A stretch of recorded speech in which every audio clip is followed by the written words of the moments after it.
Hello and welcome to another gameplay review on the Virkayu gameplay channel. And in this one, we are looking at Cloud9's Blabber on Ekko, dominating in solo queue in honor of today's Worlds performance where they, well, I don't know if dominated is the right word, but they persevered and at moments dominated in order to get to the quarterfinals, basically breaking 99% of all our pick'ems.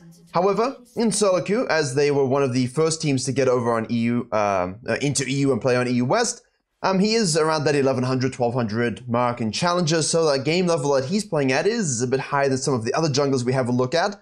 But a lot of people don't understand why Ekko is being played so prolifically by the World's Bootcampers and by a lot of people in solo queue just to try and carry.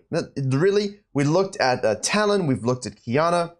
I have a look at quite a few junglers on the main channel that the World Bootcampers are enjoying using for that free LP. But Ekko is one of the most popular amongst all of them. However, the big difference is he is not a World's meta jungler. They will not be using him on the stage. I can guarantee it almost at 100%. I did joke about this a little bit, that they would try and break it out and realize it's not great for comp, but they haven't done so. I'm very proud of everyone for not choosing Ekko. And in solo queue, he still continues to dominate. But in this one, as you saw, against a Lee Sin, also another World's Bootcamping account, we are going with the electrocute.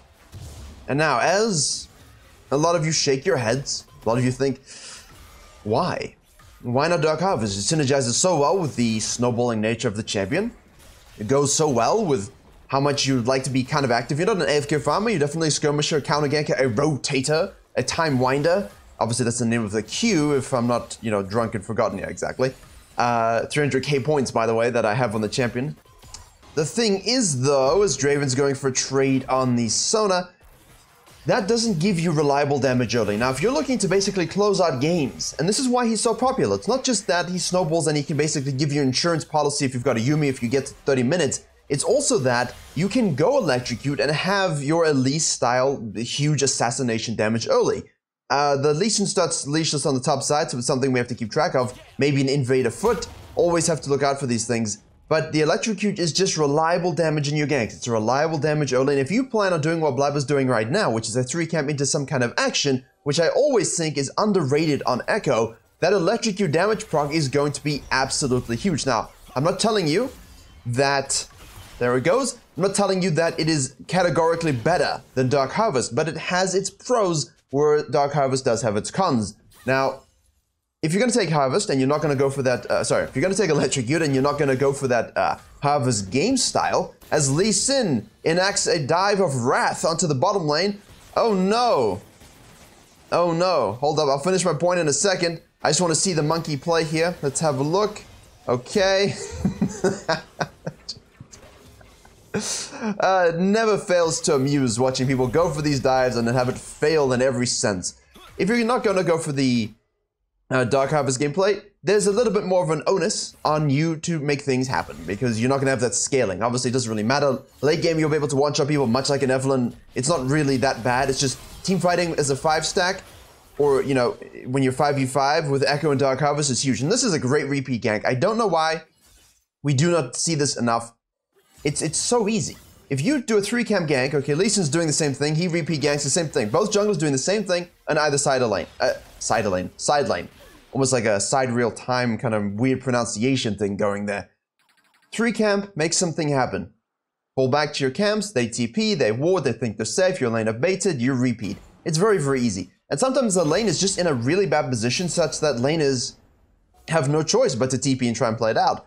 And in this case, Ekko punishes and Lee Sin punishes. 1-0-1 each. However, the downside to Lee Sin's playstyle here is that he is significantly less farm. Ekko knows this. You can track the camps. It's pretty straightforward when Lee Sin chose bottom lane with 12 CS that he, and 2 buffs that he didn't do the Raptor clear. He obviously did the Grump and double buffs. There's only way to get 3. You don't get 3 if you don't do that. So that's how he would have tracked that. And that's something I think a lot of you need to pay very close attention to, especially when you're playing Ekko, because you're looking for counter ganks and you're looking for counter jungling. If Lee Sin shows both bottom lane with 20-odd CS, then as we have a TP from the cannon, okay, so this is really tilting to watch as someone who plays bottom lane too. And he has 2 buffs. You know that he didn't do the Raptor, so that's free counter jungling snackage for yourself. Out of base, we can go to our wolves to make sure this quadrant is fully cleared. And now we can head down to the bottom side. This, of course, is a level 4 camp.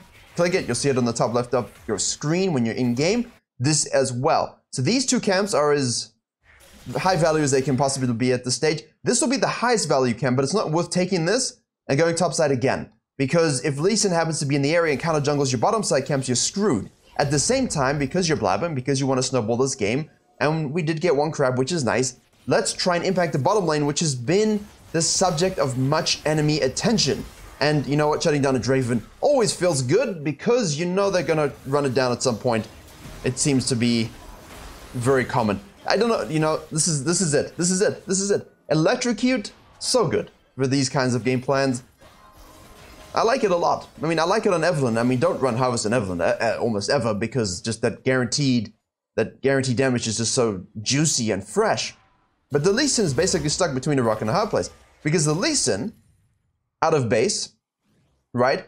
He can take this. He loses this, all right? And if he goes here out of base, okay, all of a sudden, rank 1 Krugs, nothing. He's got rank 1 Wolves. Yeah, he has a second one Grump, but he sees the Ekko all of a sudden. All his camps have been taken at rank 1, okay? That cannon's active. Active little rat. And the Ekko's just gonna have that experience advantage, so he'll feel the need to kind of make a desperate play, which is why that raptor counter jungling is so impressive. Necessary, to quote or paraphrase or misplace a quotation from Interstellar. Now, we know that the ping is here. This is obviously where Lee Sin has to be at this stage, but we have an early level 6. Lee Sin's going to be on his red. Lee Sin's going to be on his raptors. If he's bottom lane, do you care? No. No, we do not.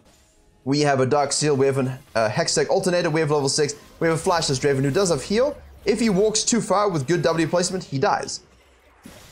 Why does Trinity get an assist for this? I mean, I get it, but come on.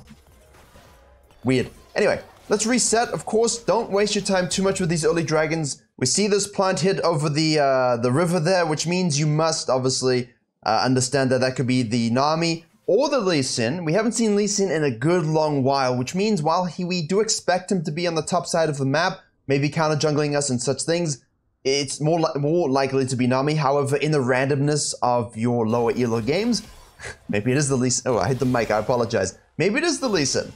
You know?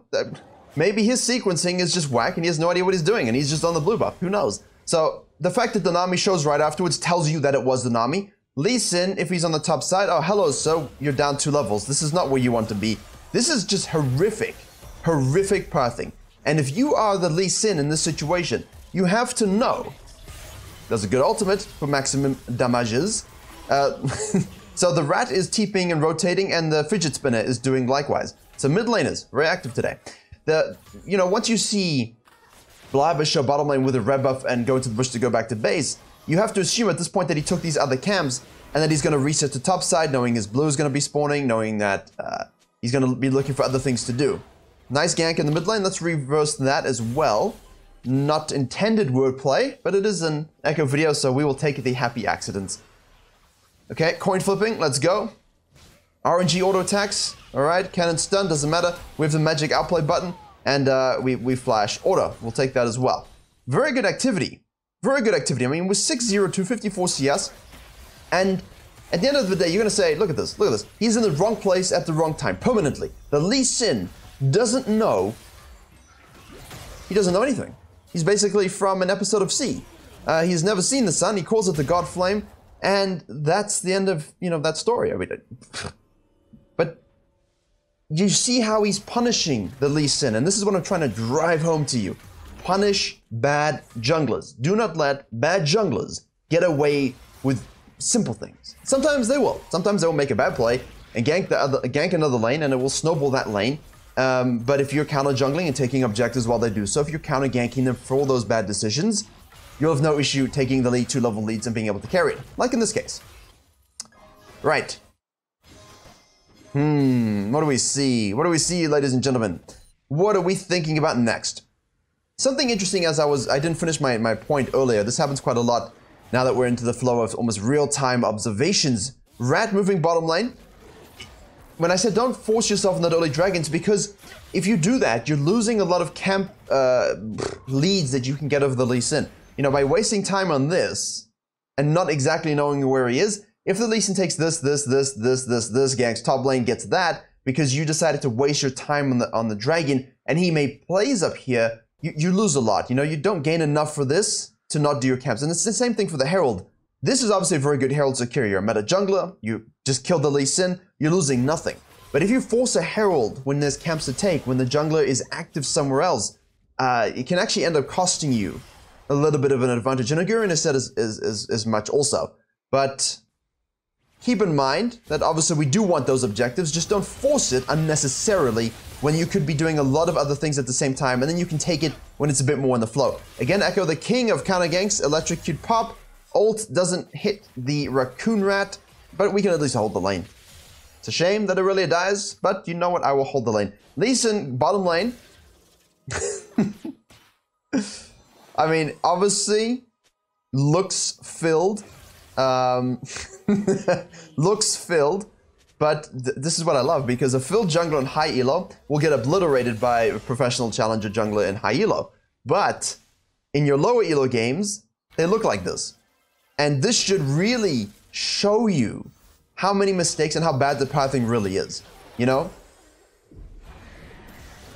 It really should show you how bad the pathing really is and what it looks like to dismantle someone like this. And also, if you are in a lower elo game and you maybe feel like you don't have the control of the map, and you're against your platinum, your low diamond, your gold, silver, bronze, iron 25 junglers, these windows are huge. So I kind of like this game from a coaching point of view to show you these kinds of things.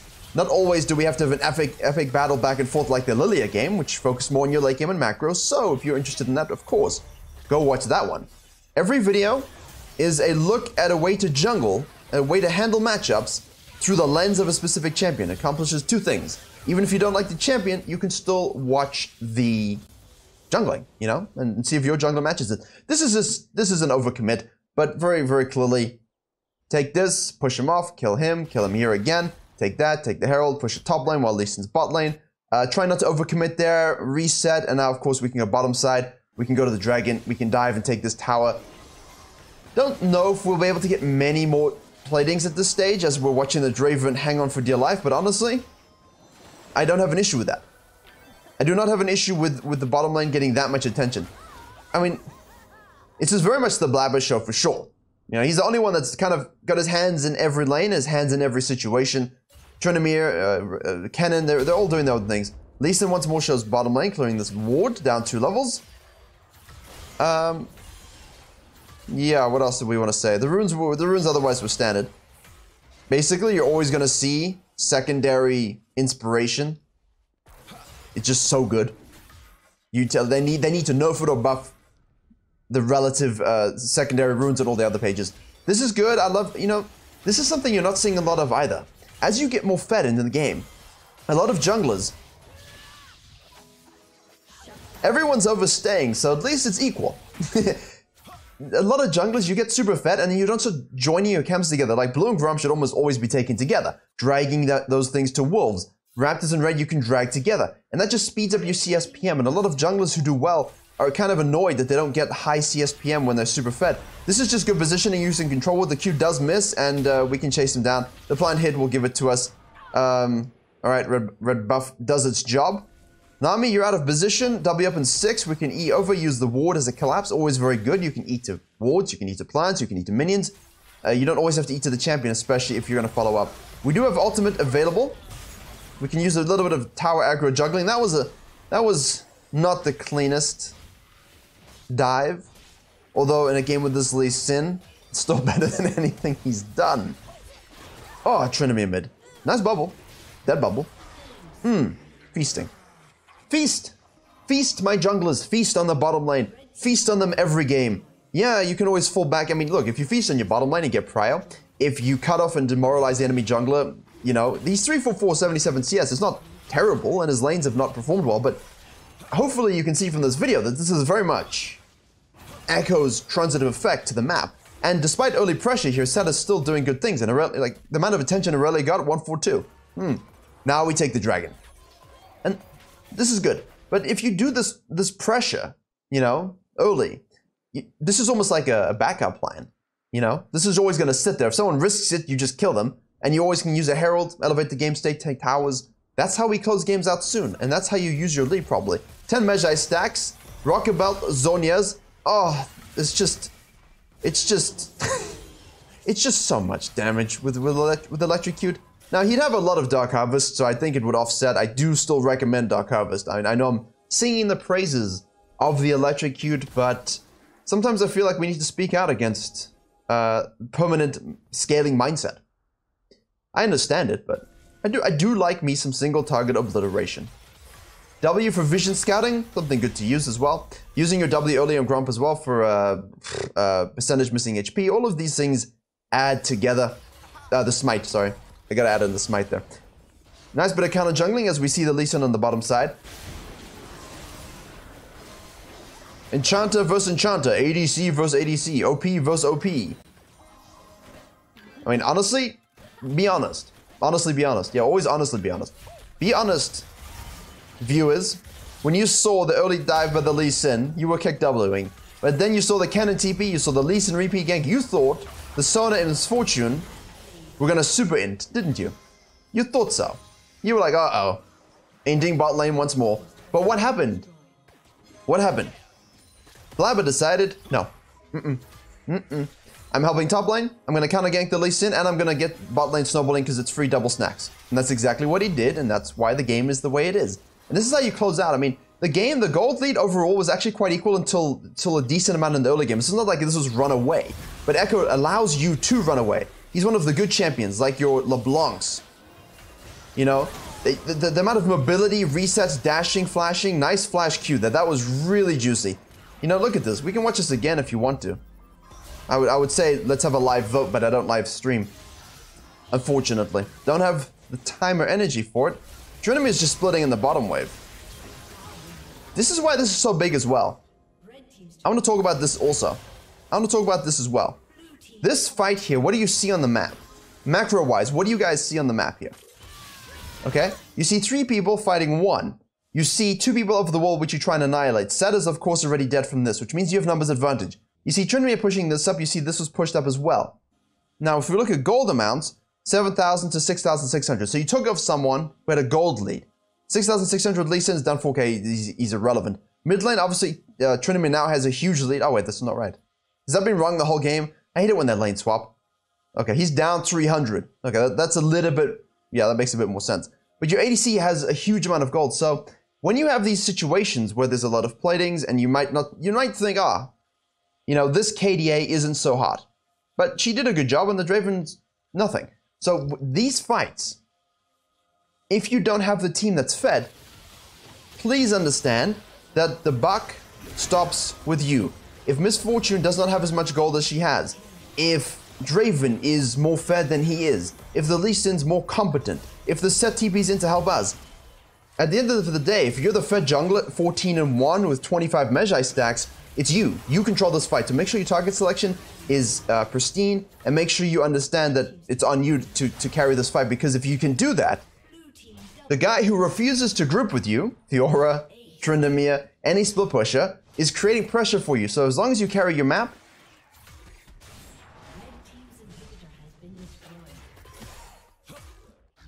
you know, self-evident. Because a lot of the time I have in coaching people complaining, like this person wouldn't join me. And I said, well, if you fix, you know, 1, 2, 3, 4, 5, 6, 7, and you get to this point where you have, you know, 10 kills and no one can touch you, you don't really need that person to join you. So that's why we focus very heavily on snowballing. Obviously, it's not super realistic. Things change. Things happen. I understand this. I'm not saying this is how it always is. It isn't. But that's why I make gameplay videos on different scenarios, different champions, different environments, different ranks. And that's why coaching for low elo through to diamond is all on the Patreon, because every game is a different situation. She wanted the Raptors. He's pushing a mid lane. And the thing about a split pusher is, a lot of the time, if you've 1 or 2, the enemy team might just really engage. This poor Draven. The enemy team will just engage on you, and you die, you know? Especially if the game is not as equal as this, and the split push isn't used properly. Man, good reads from Blabber. Nice snowball. I just wanted a little bit of a more heavy closeout game. hard snowball, good rotations, punishing enemy junglers' mistakes, using a champion that's good for fast LP gains, showing you that not only Dark Harvest but electrocute also work for you. But Ekko is one of the best if you are looking to climb fast and easy in solo queue, especially with the Tryndamere mids, the Yasuo mids, the Lucian tops, all these AD champions everywhere, all these enchanters everywhere. If you can get yourself a personal Yuumi chauffeur as Ekko and play like this, you'll have no issue winning pretty much most of your games. There you go, something a little lighter. If you want something heavy on the back and forth and the macro... Well, that's just a shutdown. Now the Goldgrow's going to do this at the end. If you want something a bit more macro orientated with a bit of late game, back and forth team fighting and so on, the Lille video, as I said, covers that. But for snowballing ending games, hopefully this gives you a good little insight onto which lane you should camp. Obviously it's bottom lane, but at the same time, how you can impact mid, how you can impact top. And using that Herald, delaying the first dragon, and pretty much if you're playing Ekko and punishing the enemy jungler while doing all those things, although as I say that, I realize the list kind of grows. So it's not easy to bring all of this together. And this game, in 20 minutes, maybe looks really easy for Blabber. You know, versus a jungler who might be filled or just not playing very well or is tilted, whatever the case may be. But you are most likely playing like this Lee Sin. You guys are playing verse stuff like the Lee Sin way more than you think. Look for these windows, look for these little reads, these giveaways, this informations that they give out, you know? And this information was meant as a reference to something, but I'll save that for another time. Thank you very much for watching. Please do like, share, and comment if you did enjoy and learn something. Stay tuned for more funky champions. We have Talias, we have Sejuani's. Obviously, I've seen the Poppy. Don't worry, I've seen the Poppy. You don't need to comment it. All praise be to C9 for getting through the quarters. And as always, I will see you all in the next tutorial.